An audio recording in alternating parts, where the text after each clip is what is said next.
This show is brought to you by MTN. For your everyday moves, try this new MTN app. MTN, SA's best network. I'm Duncan McLeod, and this is the TechCentral Show. So now my guest today is Graham Parker. Graham is Executive Chairman of Britehouse, and he's joining us to chat about the recent management buyout of Britehouse from what was Dimension Data, now of course NTT Data, and also to chat a bit about the plans for the business. Graham, thanks for joining me. I see on your LinkedIn that you joined Dimension Data all the way back in 2000 as a corporate finance manager. You've held numerous roles at the company over the years. When did you first get involved in Britehouse? I joined Britehouse, I believe it was sort of mid-2014. Okay. I guess as you picked up, I have a financial background, actually not a technical background, and came back from London in the beginning of 2000. You were an auditor, weren't you, at Deloitte? I was at Deloitte, and then I did corporate finance work in the UK for a few years, and then figured out that I preferred the sun and the smiles of South Africa compared to the gloom and grey of London, which was my perception. Yeah, I didn't mind it, but I far preferred it here.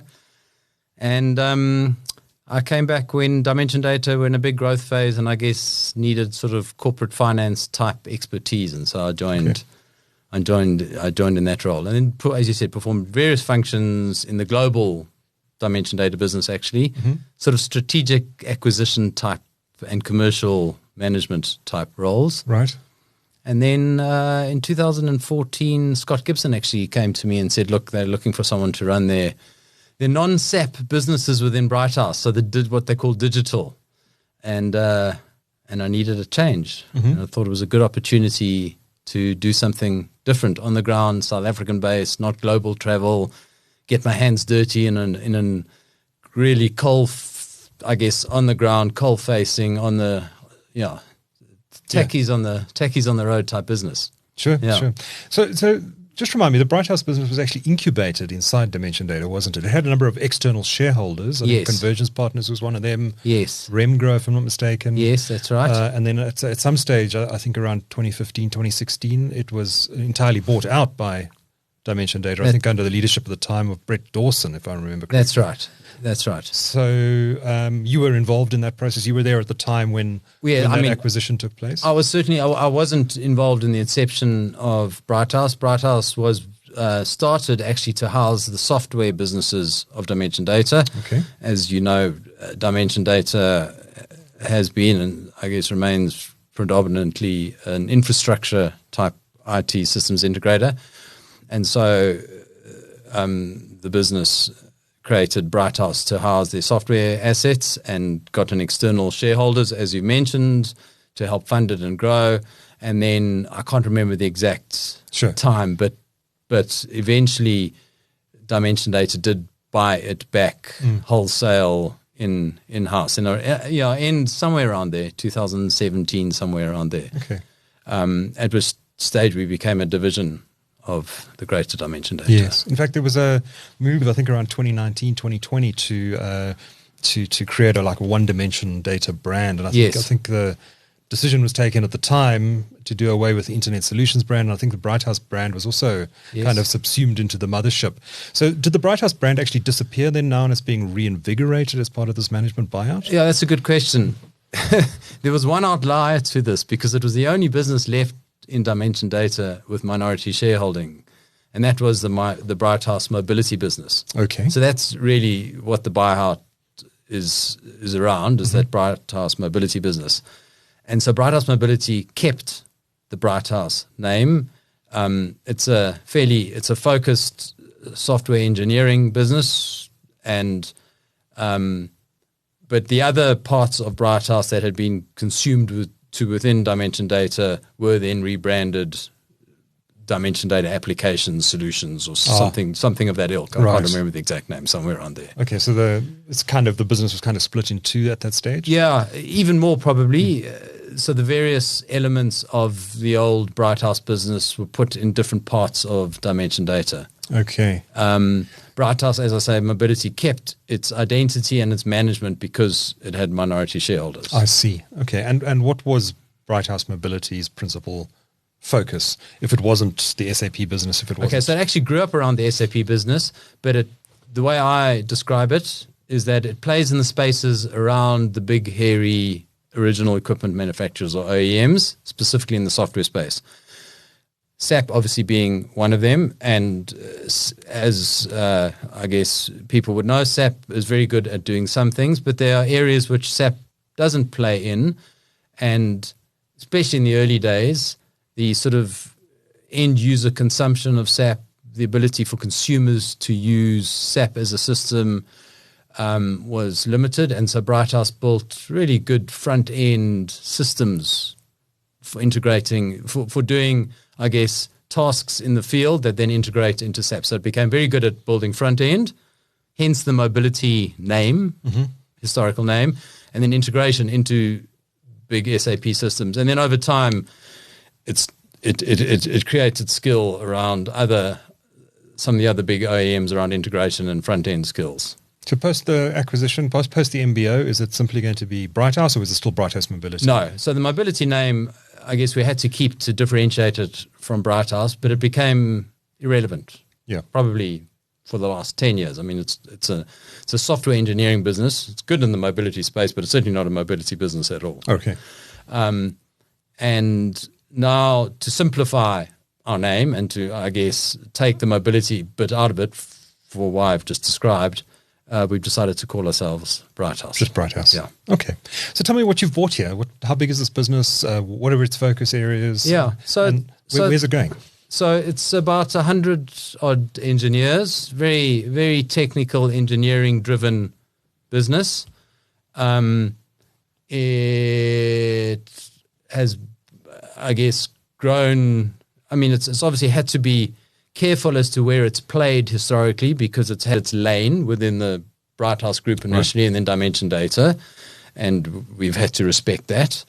And I guess one of the areas that we are excited about is being able to play in spaces where we've probably not really been allowed to in the past. So it doesn't mean we're going to go and build businesses that compete with Dimension Data. I actually don't think we will, because we'd rather partner with them. We have a strong partnership agreement with them. So so we've got a very good relationship with DD or NTT. Mm-hmm. Absolutely nothing acrimonious there. But there will be places where NTT did not anoint various technologies. There are lots of new age players in the integration space, for example, which NTT have not anointed, but we think there's great opportunity. And we weren't really able to play with them before because we had to follow group rules, sure, procurement rules, and all the rest of it. And so, that's an area in which we think there's great opportunity for us. I mean, I think also there's opportunity for one can respond quicker. If you're your own team, you can invest in areas which a big corporate might not want you to invest in. They might be more interested in the short-term return, mm-hmm, as opposed to the long-term return. We can make those as private shareholders. We can make those decisions ourselves. We can run the business along the lines of how we feel a software business should be run, which is actually quite different to a systems integration business. Right. And we can, I guess, get that culture of the business. I mean, I'm a big believer in culture, and I'm a strong believer in the adage, culture eats strategy for breakfast, and it's one of the reasons why I've come back into this business. It was certainly, I thought, one of the best cultured, if that's the right word, mm-hmm, businesses that I was involved in over my 20-odd year stint at Dimension Data. And that was obviously hard to keep up, and certainly in the latter days of DD and NTT, for various reasons, some of which you've covered. Sure. So obviously we want to get that culture back, and that can-do attitude. What kind of culture are you trying to inculcate, and why? It's the standard. It's not necessarily the standard. It's, for me, it's when we were really successful in the market 10 odd years ago, the digital business, for example, in Britehouse, it grew quite aggressively. In the end, ended up at a similar size to the SAP business, having started way behind it. And I think that we got right is we had a can-do attitude. We were very agile in that we were able to respond to opportunities. I mean, we understood where we played, so we didn't play in technologies or areas that we weren't strong in. But within those guardrails, we were very quick to respond. We were able to commercially interact with our clients in different ways. So there wasn't only one way we took risk ourselves along with the clients. We were willing to hire teams of people which would have been left field for an old school business type to do. And as a result of that, and we capitalized on this move, which is still going on, to cloud and to software as a service type operating models. I think that created a lot of room in the market for niche businesses like Britehouse Mobility, in that, again, to use an old analogy, you don't get fired for buying IBM. I think a lot of that thinking has changed, and businesses, especially in the big end of town, are now comfortable buying products and solutions from niche service providers as opposed to just going to some of the old school big OEMs. Knowing they might get better outcomes going exactly. to the smaller guy. And they feel more comfortable. And I think the advent of cloud and SaaS has made that a far more acceptable way of building up your IT stack as a big enterprise. And so that played into for us. But in order to do that, you have to be agile. And I know agile is an overused word, but where we were agile is we could quickly hire, we could quickly move, we could quickly pivot, we could quickly change our commercials. We want to sort of get back to that. Yeah. Okay. So maybe take us through the kind of project work you're doing at the moment. What's your bread and butter business? Okay. And where do you want to take the business in the next few years? Yeah. So the business at the moment is half project work. So software engineering, and probably at least half of that is in the integration space. We're very strong in some of the heavy integration required between those big systems. We use industry norm platforms such as Azure and AWS to do that, and new age integration technologies such as SnapLogic. But there's complexity in big systems with thousands of transactions happening on a minute by minute basis, which we've become very good at operating.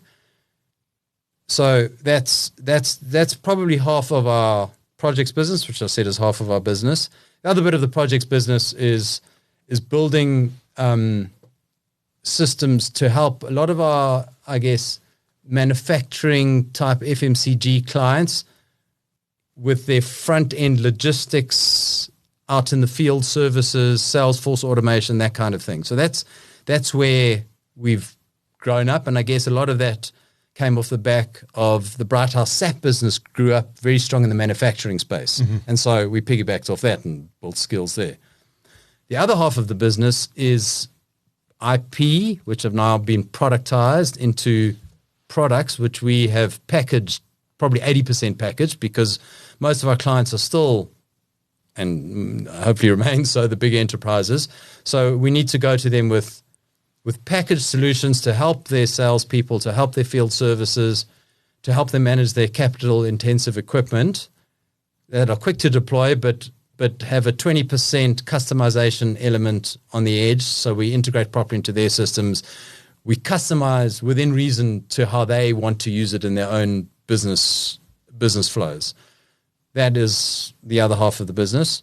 And that's certainly the areas where we think there's area for growth and where AI will help us. I mean, obviously in the former area, at the low end of the project work, AI has there's a big risk for projects businesses to get disintermediated by the coding that's now naturally inherent within some of those AI models.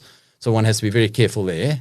Your lunch will get eaten at a certain level and increasingly probably all through the stack by AI models.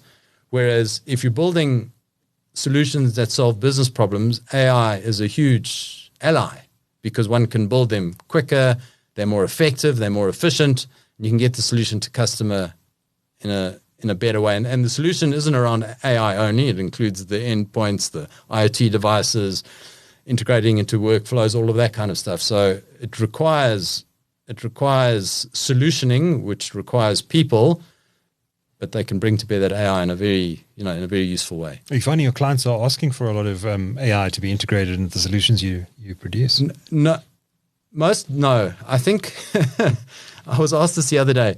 So, as we were going private and looking at, I guess, marketing the new Britehouse, we were told by our marketing and PR people, no, we've got to put AI into this and AI into that, into the marketing blurb. So we obviously did, but as I say, and it is meaningful to us. To answer your question directly, our clients actually care about the solutions they're getting, less about how they are delivered. Mm-hmm. So as long as they work properly. As long as they work properly, I mean, often they're obviously interested in how we do it, so we will explain to them we're using a lot of AI and a lot of the sort of the more advanced solutions that we're currently building. But that's out of an interest point of view from the client as opposed to they're on a tech stack. And because a lot of our buyers actually, most of our clients are business as opposed to IT, actually. Right. So, and as you can imagine, business is more interested academically and operationally in the AI as opposed to technically in the AI. Yeah. Okay. So what's next for this business? You've successfully concluded the management buyout now. What's coming in the next couple of years, and does that require you to perhaps look at making some acquisitions, bringing in some new talent? Yeah. What's the growth plan? The growth plan is definitely to invest in that IP side of our business. The model there, interestingly enough, is in order for that to be relevant, you need to understand industries, niches in industries. So we can't be all things to all people. In order to understand an industry niche, so for example, mining, we have now built some really cool solutions that manage big capital equipment underground in the big mines up in Kutu and other places. As much as I'd like to think so, I think my ability to go and understand a value prop, understand the problem of a mine manager up in Kutu is severely limited. Mm-hmm. So what we've done in that case is we've partnered with a mining engineering business, just a small niche business of people who've grown up in the mining world, who understand the problems within the mining world, and technology can solve those problems. And we've essentially entered into 50-50 partnership with them where they engage with the client, understand the problems, and we build the solutions along with them. So they're essentially sort of the product owners, go to market, and we're the engine. Mm-hmm. And that model has worked well for us there, and we're looking to do that in some of the other verticals and industries. So I think that's the model in order to grow. Where that takes us, if that takes us into joint ventures, partnership agreements, acquisitions, will depend on who we engage with. But we're open to all of those. It's very exciting. I mean, the conversations we've had over the last few months are very exciting. So I do think, obviously everyone says to me, sure, very brave, you MBOing in a time in South Africa landscape. The systems which is, the business world is very iffy. Systems integrators seem to be faltering. So I guess the big end of town aren't having it great. You see the results. They're not having it great. Isn't that risky? My sense is that if you focus in niche places, and I guess we're fortunate enough in that the business is small enough so we don't have to be all things to all people. We're not reliant on a rising tide to be successful. But there is huge opportunity within industries to properly digitize and build technology-based solutions to solve real business problems of efficiency and effectiveness and save our clients money. So I think there is big roadway for us to do that. And I think we're very well placed to do that. Which industries are you strongest in at the moment, and which industries do you want to get into? Yeah, so as I've mentioned, the manufacturing side we've got strength in that FMCG, the Salesforce automation field services we've grown up in, so we've got strong solutions there. We've, over the last few years through this partnership, built good mining vertical type solutions. We have a medical suite of solutions. Again, they're fairly financial, sort of stock management type solutions for hospitals, which we're playing in sort of mid-tier of the private hospitals in the country. And so that's where we're at. I'd like to leverage those firstly. Then the other verticals, we would, financial services, for me, we're so far behind the curve there, very heavily traded, very heavily invested by the banks also into startups and all the rest of it. So even though that's probably the biggest area, I think I'll stay away from that. Difficult to compete there. Difficult to compete, and we've got no differentiation. Yeah. So I think we'll stick to our knitting for the moment. If something comes along, and often the way things come along is a client will come to us and we'll win a project in a certain space, and then we have business conversations with that client and we start, and they'll tell us of industry issues. Then often we'll partner with them to actually go to market. And we did that in the healthcare space, for example. Okay. Yeah. Just lastly then, Graham, you mentioned you employ about 100 software engineers. Yes. What is the talent ecosystem looking like in South Africa at the moment? I know there's been talk for years about a brain drain and difficulty in finding talent in particular areas. Yes. What's it like out there right now? So it is difficult to find the high-end engineers. As you've probably ascertained, we certainly don't position ourselves, and we're not, we haven't got a big pool of developers out to hire as a service kind of thing. So we play in specific niche technologies. We've tried to choose the main technologies also, because at least you've got half a chance of finding decent skills. But it is difficult. But if you have the right name in the market, and we believe Britehouse has got a very good name in the market and remains like that, and it always did have the right culture and are willing to pay market. All you have to do is pay market. We can generally find whom we need. It might take some time, and sometimes one needs to be patient. If, on the other hand, you suddenly need 40 developers to do A, B, C for a big outsource for a client, that's very difficult to source. And I think then you need to go offshore to find that talent remotely. But a lot of what we do needs to be sitting in front of a client, really understanding the business needs. It's high touch, it's high effectiveness as opposed to efficiency. We want to be known for being very effective at what we do. We're not, for ourselves, necessarily trying to drive a very efficient, low-cost business. We want to be a high-end business, like value accretive business.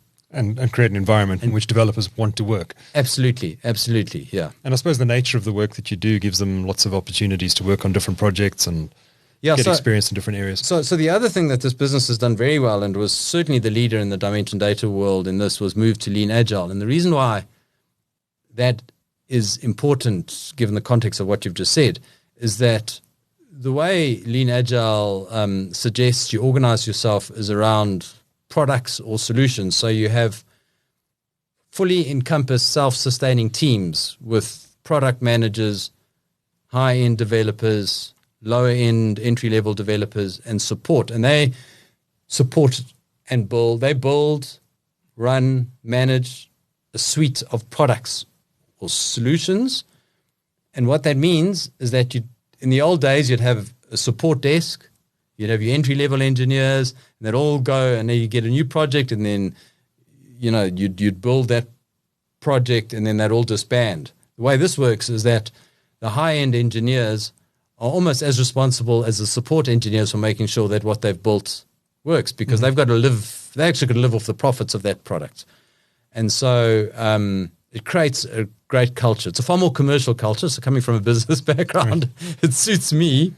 Well, it speaks to me. Let me put it like that. And And the engineers and the developers love it because they get especially the lower end guys, they're getting access to the higher end engineers and doing often the higher end work and not just doing the support drudge type work. Congratulations on the MBO. Thank Graham you. Parker is Executive Chairman of Britehouse, and thanks for sharing your insights with TechCentral's audience. Much appreciated. Thank you, Duncan.